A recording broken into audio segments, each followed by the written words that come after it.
Well, hello, welcome again to our reading from Aeschylus's Prometheus Bound, and I got up last time to line 62, line 63. So we have Kratos and Hephaistos here with Stichomythia. The lines are alternating somewhat. Kratos gets 2 lines to Hephaistos' 1 all the way through here. Hephaistos is very reluctant to be doing this, and Kratos is egging him on, urging him on. So we pick up the part here. So the last thing he said was, Kratos says, in order that you might learn, that is Prometheus, that although being a sophistes, although being very clever, a clever man, you are no thesteros, you are more foolish, or more dull than, you're not as bright as Zeus. Plentud an udes endikos mem psaitomoi. The main verb here is, this is from memphomai, and this is the optative here. And it's quite good that it's in the optative mood, because Hephaistos is feeling rather badly about what he's done, and he says, except for this man, that is of course Prometheus, no one justly would find fault with me. So it's quite a poignant line here. So apart from him, nobody would justly find fault with me. I'm just doing what I'm told. Adamantinu nun sphenos authade gnathon sternon diampax passaliu eromenos. Now we get an imperative here, from passaluo. We've seen this verb numerous times now. So it's drive or pin down the arthade gnathon. It's the stubborn jaw, literally, but it means the edge of the adamantine spine. This is a spike. He's got some sort of unpleasant spike. So drive the stubborn edge, or the stubborn jaw, literally, of the adamantine spike. This is genitive from Spain. Diampax, right through his breast. Eromenos, put at the end for emphasis. Connected with, I think, pronumi, meaning strong. So it means with all your strength, so mightily or strongly. So this binding, not only is he being tied up, but it's some kind of impalement is involved here, and scholars have suggested that this part of the story may be based on a misunderstanding of lines 521 to 2 in Hesiod's Theogony, but I'll leave that for the commentators to discuss. Hephaistos, ae Prometheus, son hupesteno ponon. Alas, O Prometheus, I groan on behalf of your troubles, your trials. And notice the accent on huper again, because it's going with the word before it. We've got part of the genitive is here, going with the ponon, but the accent's been moved to the first syllable. So Kratos now replies with this double line: Su dao katoknes ton dios tekthrone huper stenes hopos me sauton oikties poti. You, once again, katoknes, this is from katokneo, to shrink back from, perhaps recoil, and it's a question. So do you again recoil? Now te and, do you groan, so do you cry, and then it's hupo, again notice the accent because it's coming after the noun, on behalf of the enemies of Zeus, the tone going with the ek throne, Now we've got hoppos. When you see hoppos at the beginning of a sentence, you often have to supply beware or be careful. So be careful lest hoppos may. Pote, one day. Oiktias is an Attic future from oiktisdo. Would be originally oiktises, and the sigma disappears, and you get this form. It's a future. It's called an Attic future. It's very common in Attic Greek. So beware lest one day you will feel pity, sauton, for yourself. Horais theama dos theaton omasin. Now, Greek loves the sound patterns here. You've got theama dos theaton with the two roots here. Now this is Hephaistos' reply. Now again, this is iota adscript, so it's just horror. So you behold, you are looking at a theama, a spectacle, which is hard to look at. Omasin, with your eyes, dative plural from oma. So be careful, this has got nothing to do with gods, this is a different root. There's a verb thea, amai, to look at something. Get our word theatre and so on from this. So you get thea, a goddess, but you get thea, a spectacle, and this is another word for spectacle, theama. So you are looking at a spectacle which is hard to look at with your eyes. Horo korunta tondi turn epaxion. I see, says Kratos, tondi, and again this is deictic, he'll be pointing at Prometheus on stage. I see this man, or this god, this one, this is a participle from kurio, meeting with, and it takes a genitive, meeting with, well, we'd say just desserts, things that are worthy. It's got the axi root here, epi plus the axi. So I see this man meeting with his just desserts. Al amphiplurais mascalisteras ballet. Come, so ballet at the allo at the beginning often has that sense of come rather than but. So come, ballet, strike. The mascaliteras, this is a funny word, it means bands. It's often used of horse straps, of things to tie on horses, but so it's just bands here, I think. We've had lots of words for bands, he likes to vary the words here a bit. So strike the bands around his pleura, around his chest, it's plural for singular. Dram taut ananke maiden enkelu agan.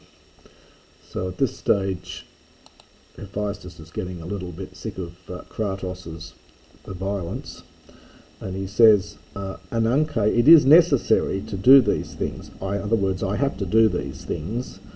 Enkelu, urge on me, understood, maiden, in respect of nothing, excessively. So do not urge me on so much. Do not drive me on, urge me on so much. Amen keluso capithouxo get pros. So Kratos now is cranky and he replies, indeed I will give orders. Now this is from kai epi thouxo, thouso is the verb, kai epi thouso, and this is future here.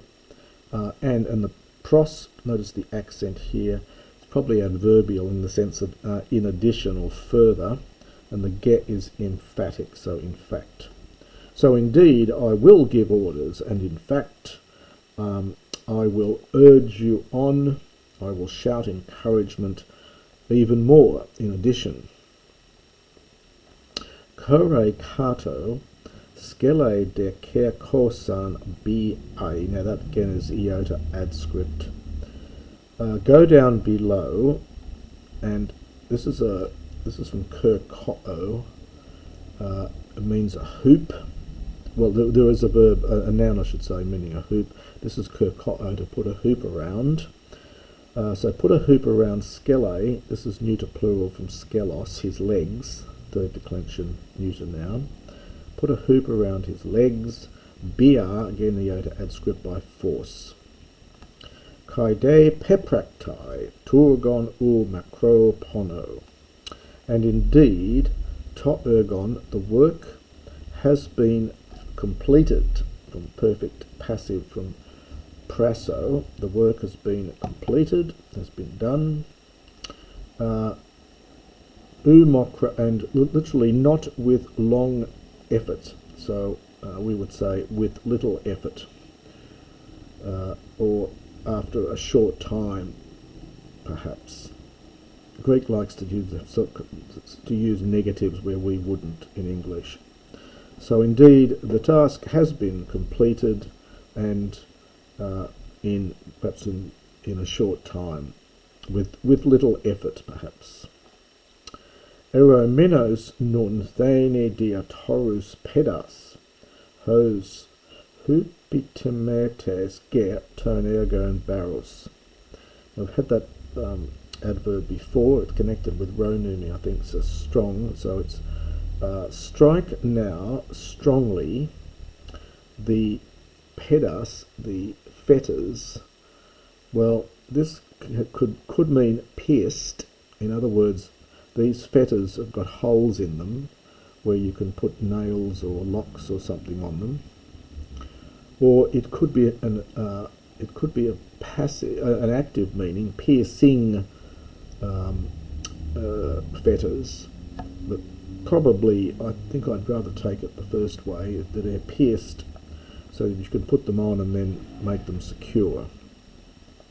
So strongly now strike the pierced pedas, the pierced fetters, so that, or perhaps since here, hos baros, since get indeed. Now this is ho epitimates. The verb epitimao is to put value on something. So hence to appraise. And this is the noun here, the epitimates, the appraiser. It's referring, of course, to Zeus, since the one who is appraising the works is in fact baros, harsh. Since harsh is the one who is appraising these tasks. This is Hephaistos here is having a go at Kratos again. Homoia morphe glossa su geruitai. So literally the tongue of you, so your tongue, geruomai, is to utter. It's often used of animals crowing and making a lot of noise, making a sound. So your tongue utters things like to your appearance, i.e. horrible. So your tongue utters things like your appearance. And then Kratos counters with su maltha kidzu. This is a middle imperative from maltha kisto, or maltha kistomai perhaps. It means you become the coward, or plofty. So you become weak. You play the softy, I think is good. And then we get me epiplace. Me with an imperative. This is epi and plaso. Epiplaso is to strike or attack. So do not attack my althadian, my hardness, my resolve perhaps, and the harshness of my temper, and the moi is the ethic dative for me, so dative the possessor again. Probably goes with the second part. So so do not attack my hardness, my tenacity, my harshness, and do not attack, understand the trachoteity orgas, moi, the harshness of my anger, or of my temperament, perhaps for orga. It's a funny word to translate. Sometimes has a range of meanings. It could mean temperament here. The harshness of my temperament. Stercomen, let us go. Hos kolois in amphiblast echo. So let us go, hortatory subjunctive here. Let us go, since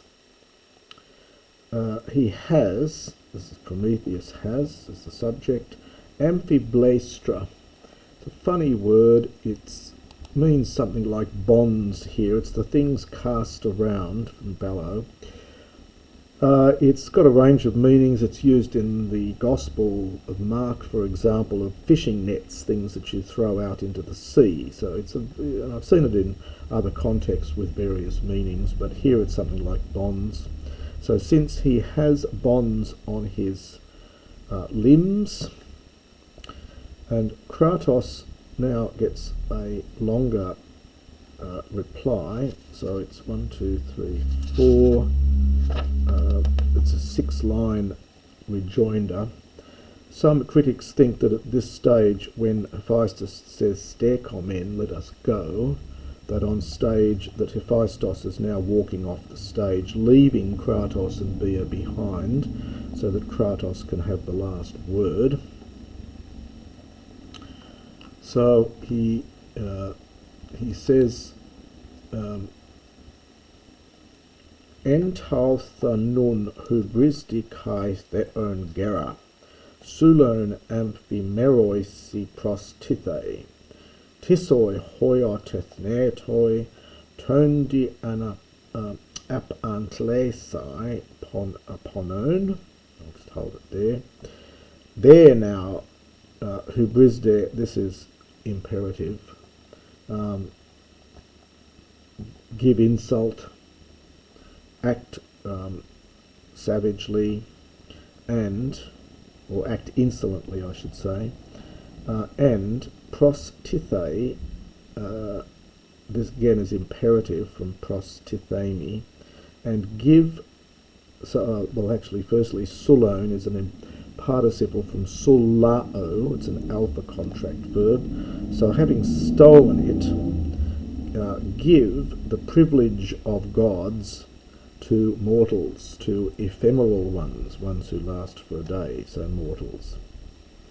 So there you are, now act insolently and having stolen, give or present the gift, the privilege of gods to mortals. Tissoi, now we get the hoios te ami again, this is hoioi te asin, and it's a question. Now just be careful with the accents here. The soi is enclitic, so it's putting its accent back on the te, and that te is probably indefinite te, not what, even though it's a question. And notice the te here, of course, is also enclitic. So it's I think it's something like, are mortals able, antlesi is infinitive from antlao, apantlao, it's a nautical term, it's a sailing term, it's a metaphor here from sailing. It's to bail out the bilge water, to tip out the bilge water. So it's something like, to use our modern metaphor, to bail you out. So are mortals able to bail out now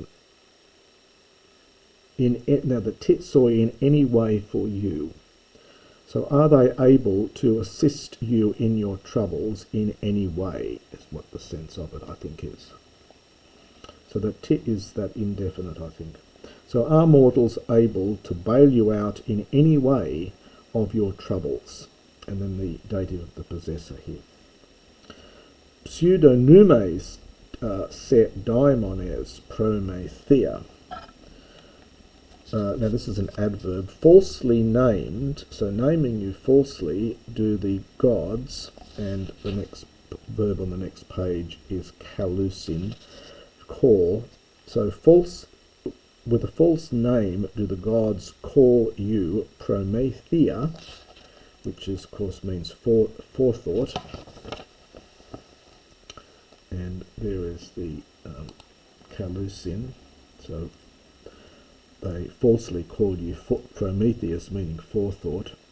Out on Gar said they, Prometheus. So this is an abstract noun, cognate, of course, with Prometheus.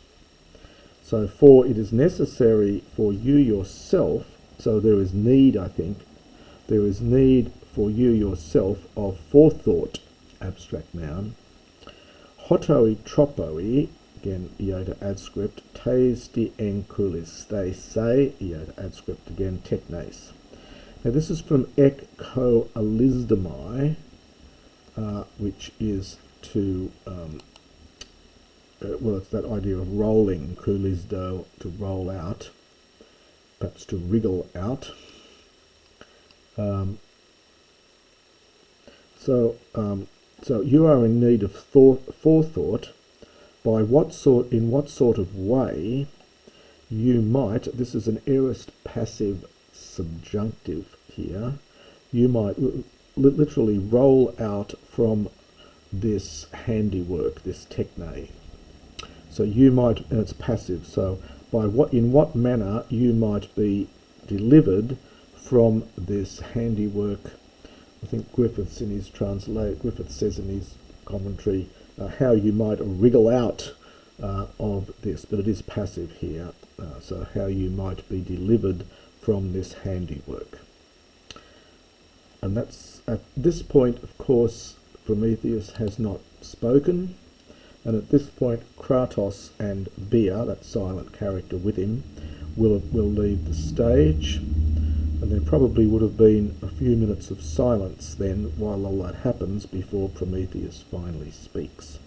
And we'll get to that in another recording.